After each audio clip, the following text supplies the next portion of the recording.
Dear students, अब हम पढ़ रहे हैं मल्टीप्लिकेशन ऑफ टू मैट्रिसेस, यानी दो कॉलमों को आपस में मल्टीप्लाई या ज़र्ब कैसे दी जाती है। पहले जो हमने पढ़ा था टॉपिक वो था multiplication of a real number with a matrix, यानी एक गालिब को हकीकी अदद के साथ कैसे ज़र्ब दी जाती है। अब देखें इसमें क्या कंडीशन है, किस वक्त दो कालिब जो हैं आपस में ज़र्ब हो सकते हैं। इसमें यह है कि हमारे पास अगर दो कालिब गिवन हो, हमारे पास ए एंड बी, अगर हमारे पास एक कालिब है ए एंड सेकंड हमारे पास है बी, तो अब कौन सी कंडीशंस हैं जो ये फुलफ़िल होंगी तो ये जाके आपस में मल्टीप्लाई होंगे।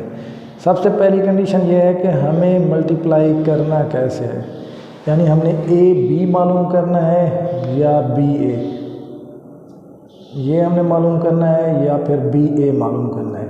क्योंकि अब प्लस वाले में चाहे कालिब की जगह चेंज कर दें, ए वाला पहले आ जाए या बी वाला बाद में, या बी वाला पहले और ए वाला बाद में, तो उनके आंसर पे कोई फ़र्क नहीं पड़ता। लेकिन जो मल्टीप्लिकेशन का केस है इसमें हमें ये देखना होता है कि कौन सी मैट्रिक्स हमारी पहले नंबर पे है और कौन सी दूसरे पे है। यानी ए बी है तो हमारा पहला मैट्रिक्स क्या होगी, हमारे कालिब कौन सा होगा, ए, यानी ए वाला फर्स्ट होगा और बी वाला सेकंड, ये आपस में मल्टीप्लाई होंगे। और इस कंडीशन में बी वाला फर्स्ट है और ए वाला सेकंड।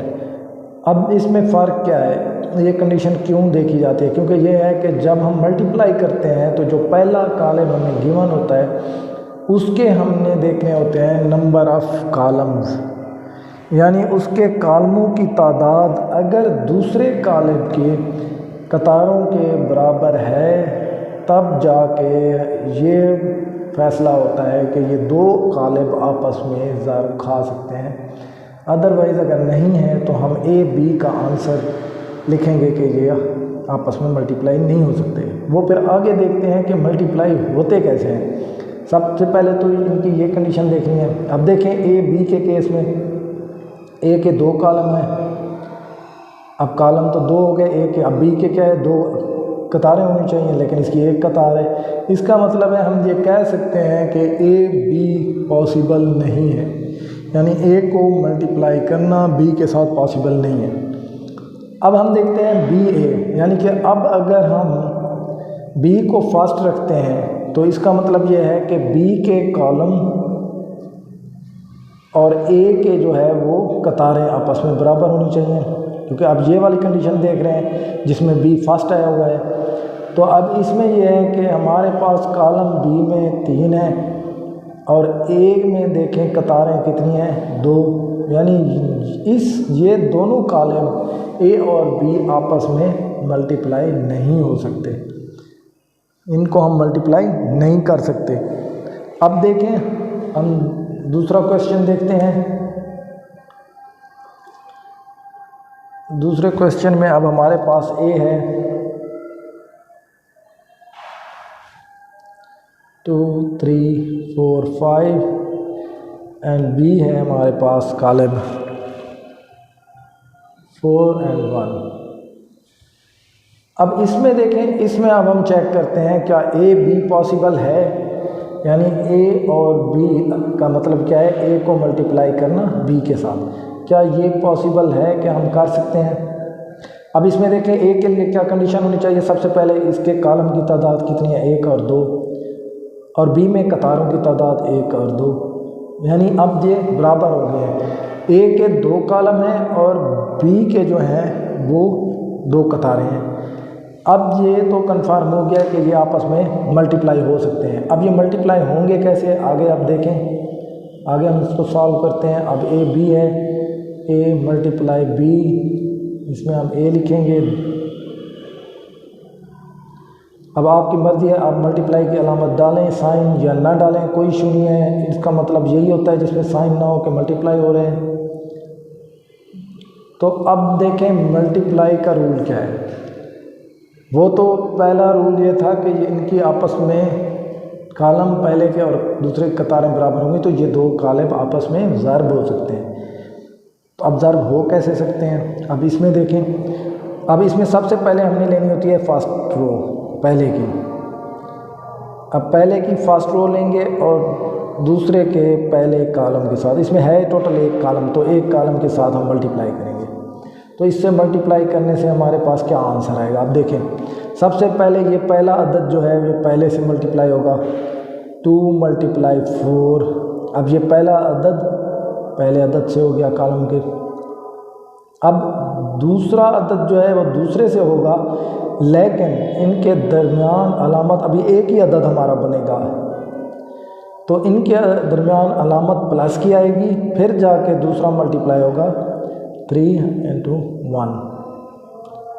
अब आगे हमारे पास अगर दूसरा कॉलम होता तो हम दूसरे कॉलम का फर्स्ट फिगर बनाते या अदद बनाते, यही हमारी कतार जाके आगे कॉलम से मल्टीप्लाई होती है इसी तरीके से, तो ये वाला अदद बनता है, ये इसका ऊपर अदद बन गया है।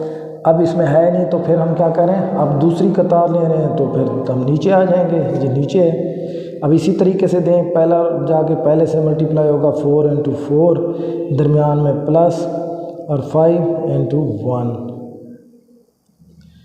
ये है रूल अब हमारा कि मल्टीप्लाई करने का, कि पहले की, अब देखने पहले की जब मल्टीप्लाई हो सकते हैं या नहीं हो सकते वो हमने देखा था, पहले की कॉलम की तादाद दूसरे की कतारों को। लेकिन जब मल्टीप्लाई करेंगे तो पहले की कतार जाके पहले के कॉलम के साथ मल्टीप्लाई होगी तो पहला अदद बनाएगी, और दूसरा अगर कॉलम के साथ होगी तो दूसरा ऊपर वाला अदद बनाएगी। अगर ऊपर वाली कतार है, अगर नीचे वाली कतार आ रही है तो पहले कॉलम के साथ पहला अदद और दूसरे कॉलम के साथ दूसरा, या दूसरा है नहीं कॉलम, तो नेक्स्ट हम क्वेश्चन सॉल्व करेंगे 2 कॉलम वाला।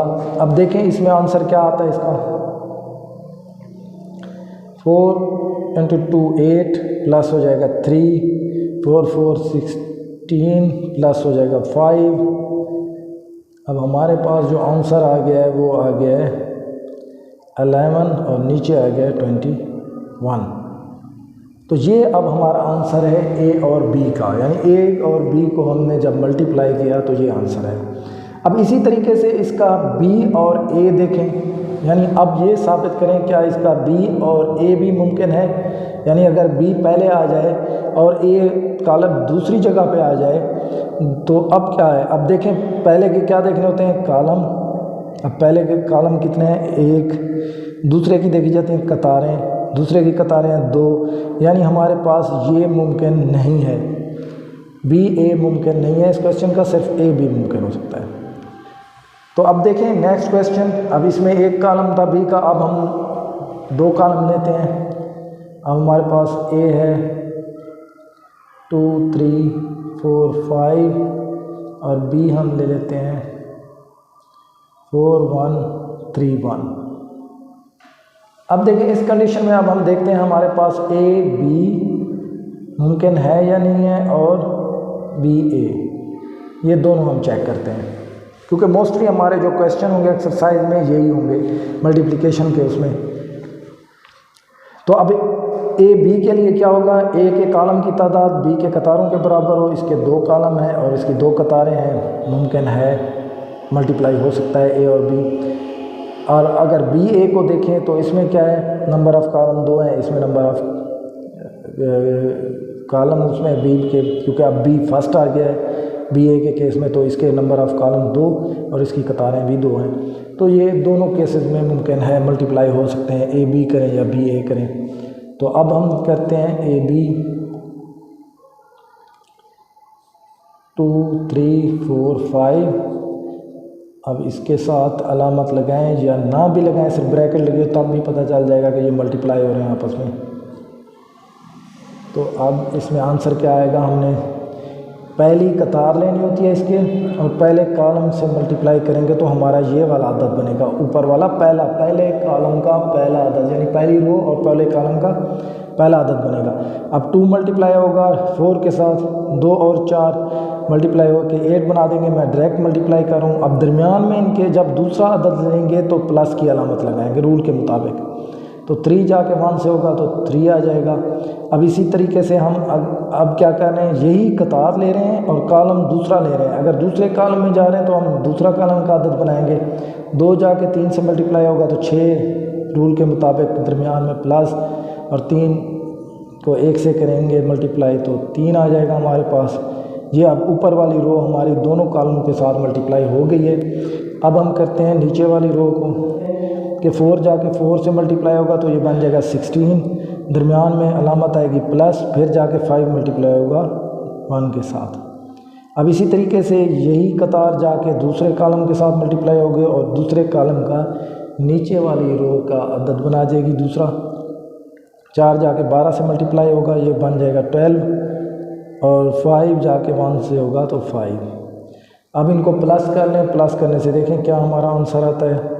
ऊपर 11 आ जाएगा, इधर 9 और नीचे 21, और ये हमारा